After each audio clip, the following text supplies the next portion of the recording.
आज राजस्थान सरकार में वित्त मंत्री और डिप्टी सीएम दिया कुमारी 19 फरवरी को सरकार का तीसरा बजट विधानसभा में पेश करेंगी।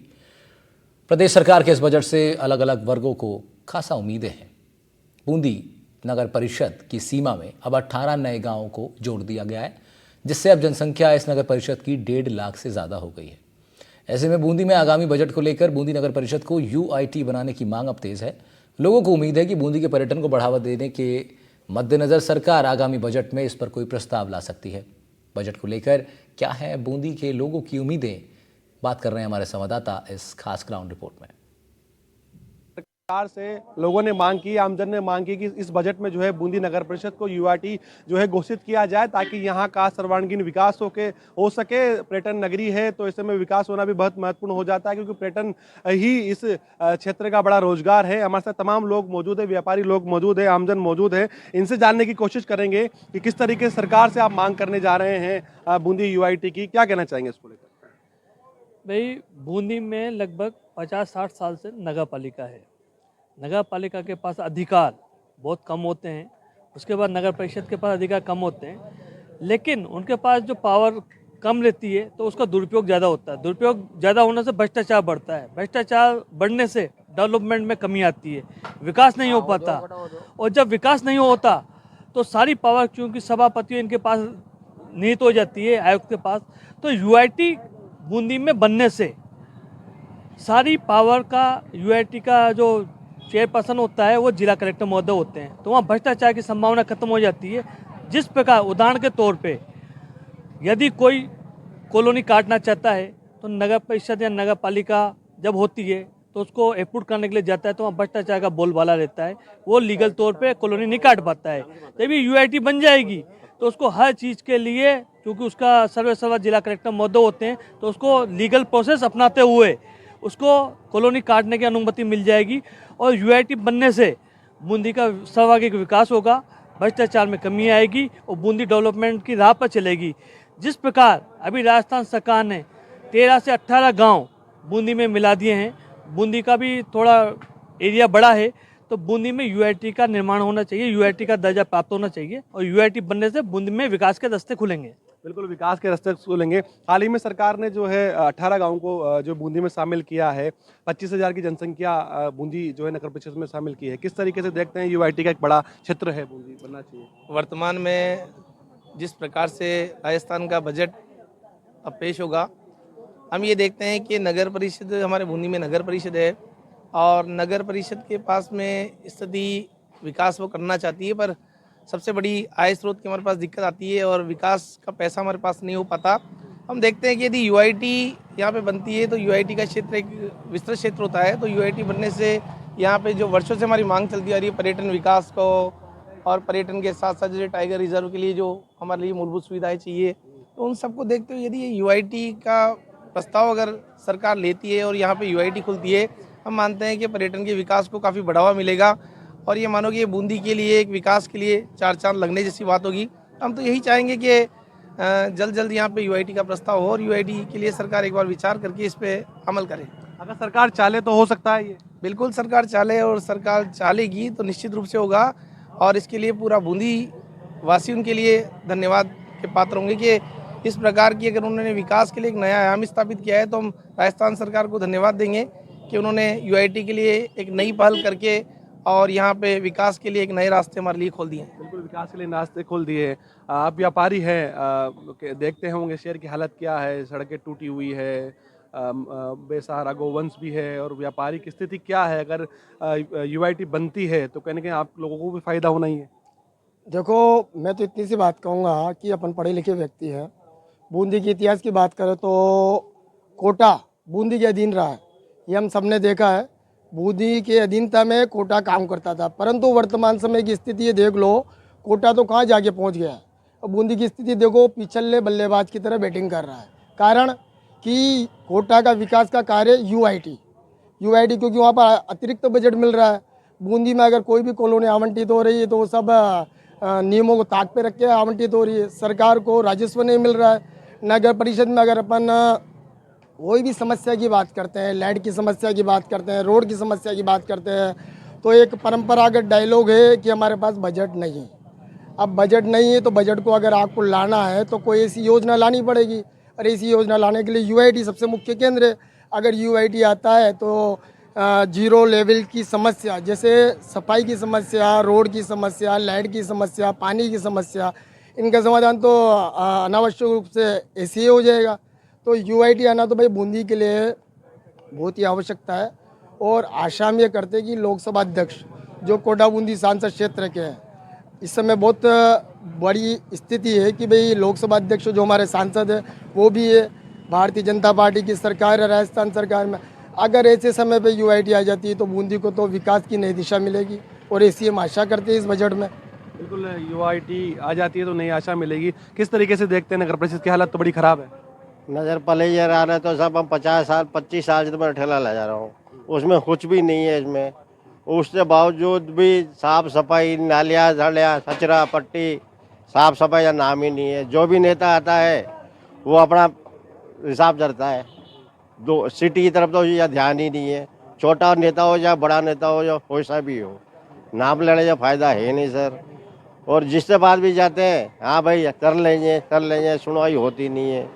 कहीं भी जाओ यही चीज दाम में, बस ऊपर से ले नीचे तक। मानते हैं कि यूआईटी होना चाहिए। यूआईटी होनी चाहिए, उसमें जाए थोड़ा बहुत सुधार हो जाएगा, और हम छोटे मोटे गरीब ठेले थड़ी होल्डर वालों की सुनवाई हो जाती है, और यह बहुत जरूरी है। विकास के लिए यूआईटी बहुत जरूरी, क्या मानते हैं? जैसा कि यूआईटी में नगर विकास न्यास जिसे बोलते हैं, नाम से ही पता लग रहा है कि जैसे ही नगर विकास न्यास अगर बूंदी में लागू होती है तो नगर का विकास तो वैसे ही तय है, लेकिन ये लाए कौन और ये इसकी जिम्मेदारी कौन निभाए कि बूंदी में नगर विकास न्यास को यहाँ स्थापित किया जाए। ये अगर आती है नगर विकास न्यास तो नगर का ऑटोमेटिक ही इंफ्रा में डेवलपमेंट हो जाएगा, रोडों का विकास होगा, और पूरा नगरीय व्यवस्था है जो मैं 32 साल से देख रहा हूँ, जैसी व्यवस्था पहले थी आज भी वही व्यवस्था है। तो नगरीय विकास, नगर विकास न्यास जब यहाँ आ जाएगा तो इसकी व्यवस्था नगरी की ऑटोमेटिकली आगे बढ़ जाएगा और बूंदी का विकास आगे हो जाएगा। और हो सकता है ये कोटा से भी आगे बढ़े, लेकिन यहाँ पर इस संस्था का स्थापित होना बहुत जरूरी है। जब जाके बूंदी का विकास हो पाएगा, बूंदी की दशा और दिशा मिल पाएगी, दशा इसकी अच्छी हो पाएगी। यही चाहते हैं कि हम इस बजट में बूंदी को नगर विकास न्यास का दर्जा यहाँ प्राप्त हो, स्थापित हो और बूंदी की दशा सुधरे। बिल्कुल, बूंदी की दशा सुधरे। मैं आपको बता दूं नगर परिषद बूंदी की हालत जो है बड़ी आर्थिक स्थिति खराब है। समय पर यहाँ पर जो है बजट नहीं आने के चलते चाहे कर्मचारी हो चाहे वो विकास के लिए तमाम जो है मामले उठते हुए नजर आते हैं। वर्तमान में सरकार ने नगर परिषद चुनाव में देरी करते हुए वन स्टेट वन जो है इलेक्शन है उसका प्रस्ताव लिया है। ऐसे में जो बूंदी नगर परिषद का परिसीमन क्षेत्र भी बढ़ाया गया है। 18 गाँव को जो है नगर परिषद में शामिल किया है, जिसकी जनसंख्या जो है 25,000 के करीब है। ऐसे में यहाँ के आम नागरिक हो, व्यापारी हो और तमाम जो संस्थाएं हैं उन्होंने सरकार से मांग की कि सरकार अब इसके सहारे जो है बजट आ रहा है तो बूंदी को जो है यूआईटी घोषित कर दे, ताकि यूआईटी घोषित होगी तो बूंदी जो है पर्यटन नगरी के साथ साथ विकास की एक नगरी भी बन जाएगा। और ऐसी उम्मीद ये आने वाले बजट से लगा रहे हैं। एनडीटीवी इंडिया के लिए मैं बूंदी से सलीम अली। ग्रेनाइट की नगरी कहे जाने वाले जालौर के निवासियों को भी बजट से खासा उम्मीदें हैं। लोगों का कहना है इलाके में 21वीं सदी में भी मूलभूत सुविधाओं का अभाव है। पानी, सड़क, अस्पताल सहित कई समस्याएं हैं। जालौर के लोगों को उम्मीद है कि सरकार बजट का बड़ा हिस्सा जालौर के विकास के लिए आवंटित कर सकती है। जालौर शहर की जो बारिश मांग बहुत वर्षों से आ रही है। जब से भारतीय जनता पार्टी की सरकार नवीन लाल जी के नेतृत्व में राजस्थान में काम कर रही है, तब से हमने देखा है कि जो नीति बनती है उसका क्रियान्वयन भी होता है। तो हम ये चाहते हैं कि बहुत वर्षों से जालौर के लिए जो जवाई पुनर्भवन की मांग उठती आ रही है, हमारे जनप्रतिनिधियों ने भी ये मांग उठाई है, माननीय जोगेश्वर मुख्य सचेतक महोदय ने भी ये मांग उठाई। तो हम चाहते हैं कि हमारी भारतीय जनता पार्टी की सरकार जो है राजस्थान सरकार इस बजट में एक बड़ा बजट जवाई पुनर्भवन को लेकर देगी और जालौर में जो पेयजल की समस्या है उसका निराकरण करेगी। कुछ युवा भी है, उनसे भी जानते हैं उनकी क्या अपेक्षा है। हमें बजट से आशा है कि जालौर में जो मेडिकल कॉलेज जल्द से जल्द बने, जिससे युवाओं को और खेलों में भी ऐसी सुविधा बने जिससे खिलाड़ी राज्यों और राष्ट्रीय स्तर पर जा सके। और हमारे जो जालौर में सबसे बड़ी समस्या है वो पेयजल की समस्या है, उसके लिए अच्छे से कोई निर्धारण हो सके जिससे फायदा मिल सके। बिल्कुल, और भी लोग हैं जो शिक्षा से भी जुड़े हुए हैं, उनसे भी बात करेंगे। राजस्थान सरकार का जो 19 तारीख को बजट आने वाला है, हमें आशा और पूर्ण विश्वास है कि जालोर के लिए इस बजट के अंदर काफ़ी सकारात्मक बजट आएगा। इसमें चिकित्सा हो, चाहे शिक्षा हो, चाहे जन सुविधाओं में जल की सेवाएं हो, इस प्रकार की सभी सुविधाओं में जालोर को अच्छा सा बजट दिया जाएगा। और बजट इसलिए दिया जाएगा, वैसे देखा जाए तो जालोर का हमारे जो माननीय विधायक है वो सरकार की मुख्य भूमिका में है, तो हमें आशा ही नहीं पूर्ण विश्वास है कि जालोर के लिए अच्छा बजट आएगा और उस बजट का फलीभूत भी अच्छी तरह से होगा और उनके क्रियान्वयन भी अच्छी तरह से होगा, ऐसा हमें विश्वास है। बिल्कुल, देखिए आम जन का यही विचार है और लगातार जनता का यही कहना है कि व्यापार से लेके जैसे किसानों की बात करें, रेल सुविधा की बात करें, चिकित्सा व शिक्षा की बात करें, कई सारे ऐसे मुद्दे हैं। 19 तारीख को बजट आएगा तब पता चलेगा और जनता को क्या क्या फायदे सौगातें जालोर को मिलती है वो देखने वाली बात है। जालोर से NDTV के लिए भरत राज पुरोहित की रिपोर्ट। उत्तर प्रदेश की भजनलाल सरकार का बजट जो अब आएगा उससे लघु उद्योगों को भी काफ़ी उम्मीदें हैं। चुरू के सरदार शहर का पापड़ भारतवर्ष में विख्यात है। महिलाओं के हाथों से बनने वाला ये पापड़ विदेशों में भी अपनी मांग रखता है। पापड़ उद्योग से शहर की हज़ारों महिलाओं का रोजगार जुड़ा है। पापड़ उद्योग महिलाओं को सशक्त भी बना रहा है, लेकिन पिछले कुछ सालों से इस उद्योग के सामने कई बड़ी चुनौतियां हैं। ऐसे में आगामी बजट से इस उद्योग से जुड़े लोगों को काफ़ी उम्मीदें हैं।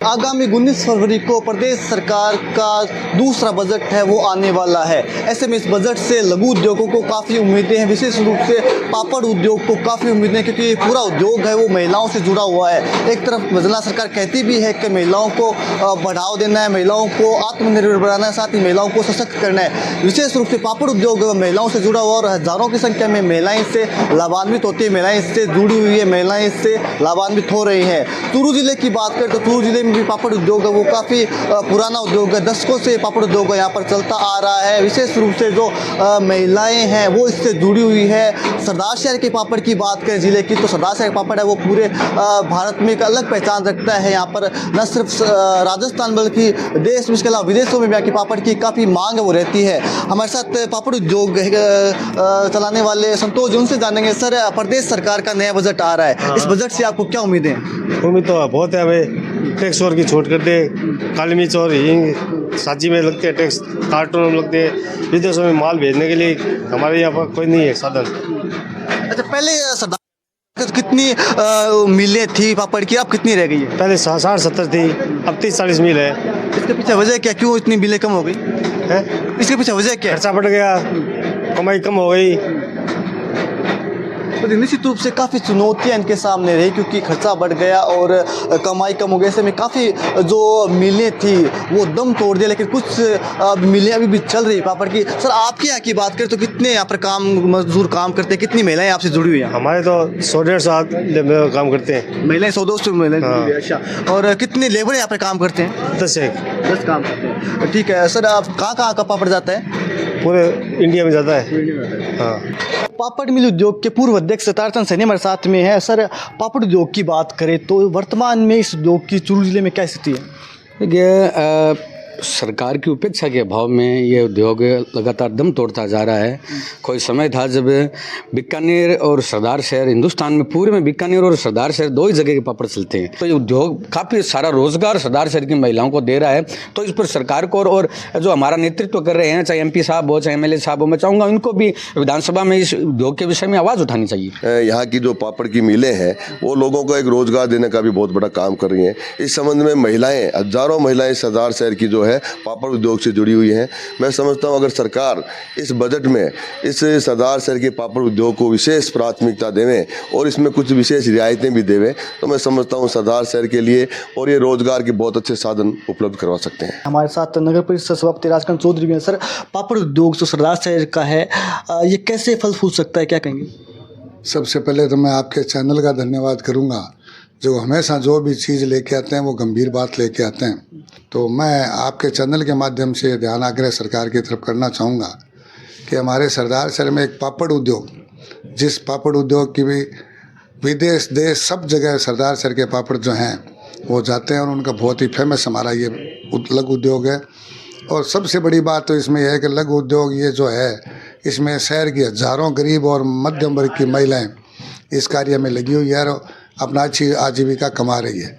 तो मेरा सरकार से ये आग्रह रहेगा कि अन्य अलग उद्योगों की तरह हमारे सरदार शहर में सबसे ज़्यादा चलने वाले पापड़ उद्योग की तरफ अपना ध्यान आकर्षित करके और हमारी वित्त मंत्री महोदया से अनुरोध करूंगा कि वो पापड़ विभाग पे ज़्यादा से ज़्यादा उसमें हमें फोकस करके ज़्यादा प्रोत्साहन देने का प्रयास करेंगे। मेरे को ये अपेक्षा है सरकार से कि सरकार इन छोटे उद्यमों को MSMEs के अंतर्गत ऋण की सुविधा प्रदान करे और उन ऋणों के अंदर सब्सिडी और ब्याज दरों में कटौती के द्वारा इस उद्योग को प्रोत्साहन मिलना चाहिए। भारत की प्रतिस्पर्धा आज चाइना के साथ है। चाइना अपने उद्योगों को प्रोत्साहित करने के लिए बड़े स्तर पर सहायता दे रहा है, ऋण की सहायता दे रहा है, स्किल डेवलपमेंट कर रहा है और निर्यात को सरल बना रहा है और व्यापार की प्रक्रिया को भी सरल किया जा रहा है।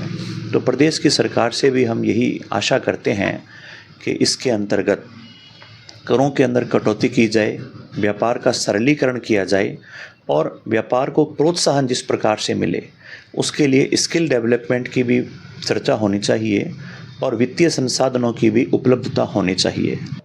चूरू जिले का सरदार शहर का पापड़ देश भर में अपनी एक अलग पहचान रखता है। इस पापड़ उद्योग से शहर की हजारों महिलाएं जुड़ी हुई है, जो कि कई दशकों से इस पापड़ उद्योग से जुड़कर अपने परिवार का लालन पालन कर रही है। लेकिन इन पापड़ उद्योग में काम करने वाली महिलाओं का कहना है कि 100 पापड़ के महज 45 रुपये इन्हें मिलते हैं। ऐसे में ये बहुत कम है। यदि सरकार इन पापड़ उद्योग की ओर ध्यान दे और अपने बजट के अंदर इनके लिए कुछ अच्छी घोषणाएं कर दे तो निश्चित रूप से इन महिलाओं को संबल मिलेगा और जो दम तोड़ रहे हैं पापड़ उद्योग मिल, उनको भी कहीं ना कहीं लाभ होगा और निश्चित रूप से ये उद्योग है और फलेगा फूलेगा। इस बजट से शहर के लोगों को काफ़ी उम्मीद है, इस पापड़ उद्योग को काफ़ी उम्मीद है। NDTV के लिए चूरू से गजेंद्र सिंह। डूंगरपुर में भी जनता की नब्ज़ टटोलने पहुंचा NDTV लोगों के बीच।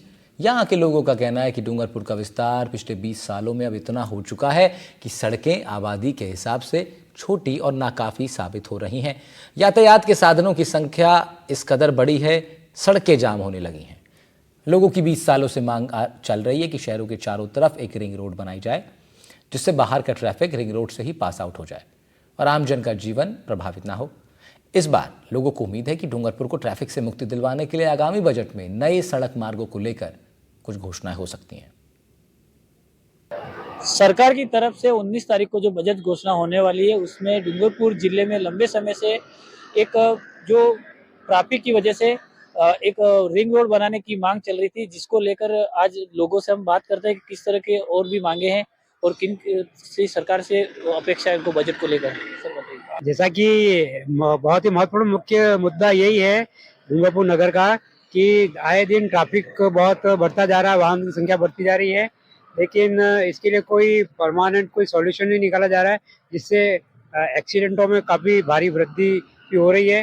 तो हमारी सरकार से ये जो 19 तारीख को जो बजट पेश होने वाला है, उससे विशेष डिमांड है कि वह डूंगरपुर शहर के आउटर साइड ट्रैफिक को रिमूव करने के लिए एक रिंग रोड बनाए, इससे आवागमन की सुविधा सुचारू हो सके और एक्सीडेंटल घटनाओं कम हो सके। जी सर बताइए।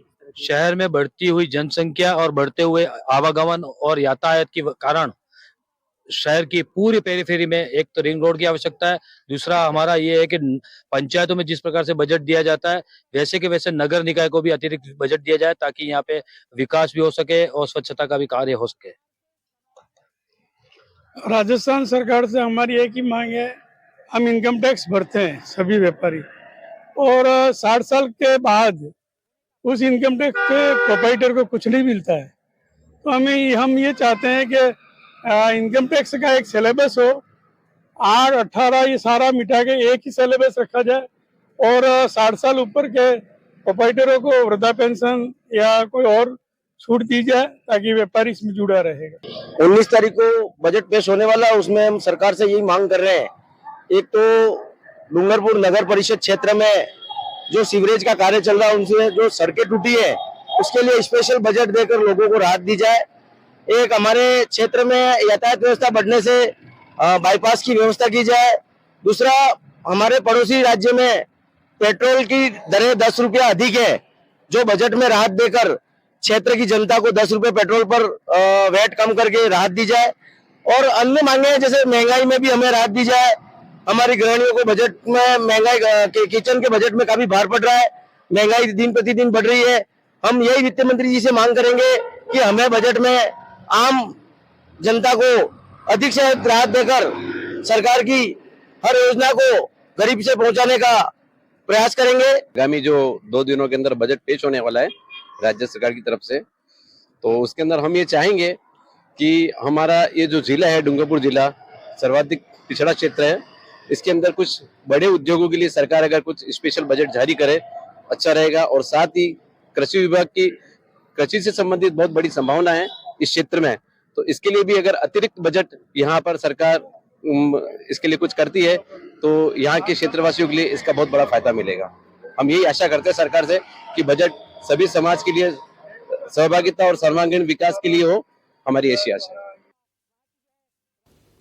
आने वाले बजट को लेकर भीलवाड़ा वासियों को भी उम्मीदें हैं। बजट को लेकर कपड़ा नगरी क्या कहती है, क्या है यहाँ की प्राथमिकताएं, रिपोर्ट देखिए। देश में डबल इंजन की सरकार बन चुकी है, मगर जिस तरह से लोगों की उम्मीदें हैं उस पर सरकार कितना खरा उतरी।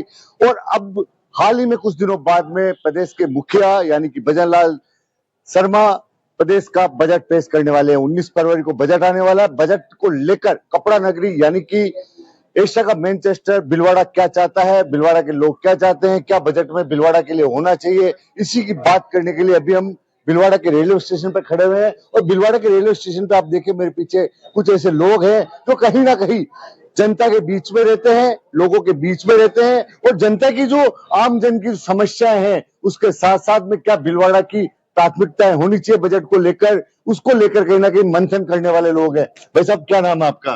पुरुषोत्तम केडिया। क्या चाहते हैं सर भीलवाड़ा के लिए बजट में क्या घोषणा? जो उद्यमी और व्यापारी वर्ग हैं इनको एक ये प्रॉब्लम है कि इनके लिए सामाजिक सुरक्षा की कोई व्यवस्था नहीं की गई है, जबकि अर्थव्यवस्था में इनका बहुत बड़ा योगदान है। क्या सरकार इस पर ध्यान देगी? सरकारी आदमियों के लिए गवर्नमेंट ने बहुत व्यवस्था कर रखी है, पेंशन की, दूसरी कई तरह की, लेकिन व्यापारी वर्ग के लिए ऐसा कुछ नहीं। उनके बुजुर्ग जब वो बूढ़े हो जाते हैं 60 साल के ऊपर, उनके लिए ऐसी कोई व्यवस्था नहीं। मतलब आपका मानना ये है कि जिस तरह से दूसरों की पेंशन चल रही है, सामाजिक सुरक्षा के दूसरे काम, बजट में ऐसी कोई घोषणा हो जिससे कुछ इस तरह की मतलब व्यवस्था गवर्नमेंट को अवश्य करनी चाहिए जिससे इनको आगे अपनी उम्र के हिसाब से एक इनको सुरक्षा मिले। आम आदमी की सुरक्षा के साथ साथ व्यापारी की सुरक्षा को लेकर भी कहीं ना कहीं सरकार को बजट में घोषणा करनी चाहिए, बाबू जी की डिमांड है। आपका नाम है साहब? सुनील दत्त शर्मा। क्या चाहते हो आप नया बजट में क्या हो, सरकार क्या करे? सरकार अभी ये भीलवाड़ा में ट्रैफिक की बहुत समस्या है, तो इसके जैसा विकास दूसरे शहरों का हुआ वैसा यहाँ हुआ नहीं, तो उसी आधार पर यहाँ पर फ्लाईओवर, एलिवेटेड रोड जो पिछली सरकार ने घोषणाएं की थी उनके उस पर बजट फटाफट सैंक्शन करके उसको करना चाहिए जल्दी से जल्दी। देखिए शहर के जागरूक लोग हैं जिनकी चिंता है कि ट्रैफिक लगातार बढ़ रहा है, खासतौर से जिस तरह से घोषणाएं तो पिछली बार हो गई, मगर बजट में उसका कहीं अभी तक जिसको कह सकते हैं फंड नहीं मिल पा रहा है। भैया आप तो पार्षद भी रहे हैं, क्या ऐसी चीज है जो भीलवाड़ा की महत्व की आवश्यकता है जिसके ऊपर सबसे पहले सरकार को काम करना चाहिए, बजट में घोषणा करनी चाहिए? मैं सुनील जी की बात से इत्तेफाक रखता हूँ। भीलवाड़ा वस्त्र नगरी है जो जाम नगरी के रूप में पहचानी जाने लगी है। यहाँ पे एलिवेटेड रोड की सख्त आवश्यकता है। इसके ऊपर सरकार को, राज्य सरकार को फोकस करना चाहिए, यहाँ के नागरिक सुरक्षित जीवन जी सके।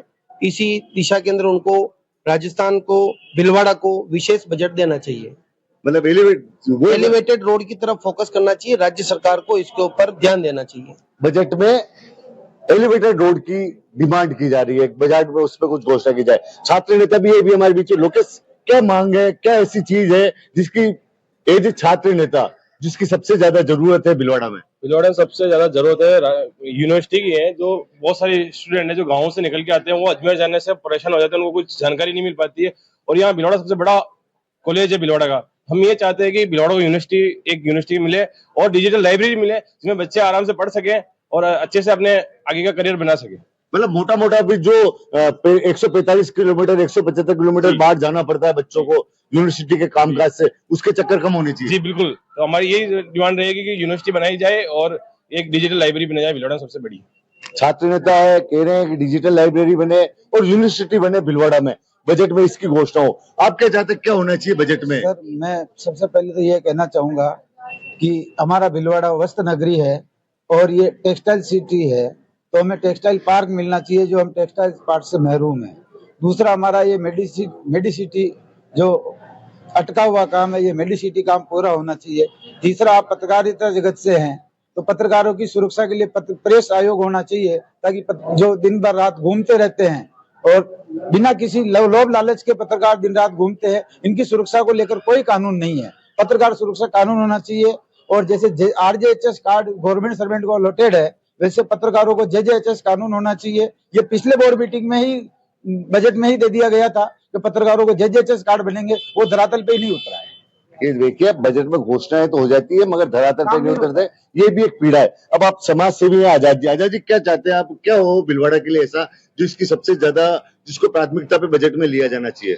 देखिए, डबल इंजन की सरकार है। जब कांग्रेस की सरकार थी तो हमने एक आंदोलन खड़ा किया था कि भिलवाड़ा को ओवरब्रिज मिलना चाहिए, एलिवेटेड रोड मिलना चाहिए। एमजी हॉस्पिटल जैसा एक बड़ा सरकारी अस्पताल की जरूरत है, क्योंकि सबसे ज्यादा अगर कोई मिडिल क्लास फैमिली के लोग, गरीब लोग अगर कहीं रहते हैं इस भिलवाड़ा में, तो वो पटरी के उस तरफ रहते हैं। एमजी हॉस्पिटल आने में उनको बहुत समय लग जाता है। ये थे कपड़ा नगरी भिलवाड़ा के कुछ जागरूक लोग जो लगातार कहीं ना कहीं जन समस्याओं से रूबरू होते हैं, लोगों के बीच रहते हैं। इनका कहना है कि सबसे पहली जो डिमांड है भिलवाड़ा